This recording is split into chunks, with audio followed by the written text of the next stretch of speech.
Radhanpur પ્રાંતને OBC વર્ગીકરણની માંગ સાથે ઠાકોર સમાજે આવેદનપત્ર આપ્યું છે। પાટણ જિલ્લાના રાધનપુરના સમી તાલુકાના ઠાકોર સમાજના લોકો દ્વારા રાધનપુર પ્રાંત અને રાધનપુર વિધાનસભાના ધારાસભ્યને ગુજરાતમાં ઓબીસી વર્ગીકરણની માંગ સાથે આવેદનપત્ર આપ્યું। ઓબીસી કેટેગરીમાં આવતા ઠાકોર સમાજના અન્ય સમાજ સાથે અન્યાય થઈ રહ્યો હોય ત્યારે ન્યાયની માંગ સાથે બહોળી સંખ્યામાં ઠાકોર સમાજના લોકો ઉપસ્થિત રહી આવેદનપત્ર આપ્યું છે। જે કેસમી ગુજરાતી સાથે મનુ ઠક્કર, રાધનપુર।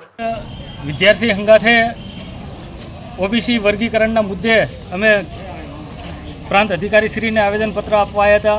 અમારી રજૂઆત છે કે ઓબીસી વર્ગીકરણના મુદ્દાને ન્યાય આલે અને સરકાર સુધી પહોંચતો કરે એવી અમારી માગણી છે।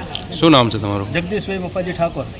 રોજ રાધનપુર પ્રાંત અધિકારી સાહેબને અમે આવેદન આપવા આવ્યા છીએ કે ગુજરાતમાં ઓબીસીનું વર્ગીકરણ કરવામાં આવે। ઓબીસીમાં જે આદિ ઠાકોર સમાજને ખૂબ અન્યાય થઈ રહ્યો છે, જે ઓબીસીનો લાભ મળી નથી રહ્યો, એના માટે અમે આજે બધા રાધનપુરના સમી ત્રણ તાલુકાના કર્મચારી જે વિદ્યાર્થીઓને અન્યાય થઈ રહ્યો છે, વિદ્યાર્થીઓને સમાજના બધા આગેવાનો સાથે રહીને અમે આવેદન આવ્યા છીએ કે સરકારને અમારી માગણી છે કે જે ઓબીસી વર્ગીકરણનો મુદ્દો છે સરકારશ્રી અમારે રજૂઆત સાંભળે અને જલ્દી એનું નિરાકરણ લાવે અને અમારી સમાજના જે વિદ્યાર્થીઓને અન્યાય થઈ રહ્યો છે એ ન્યાય અપાવે। શું નામ તમારું?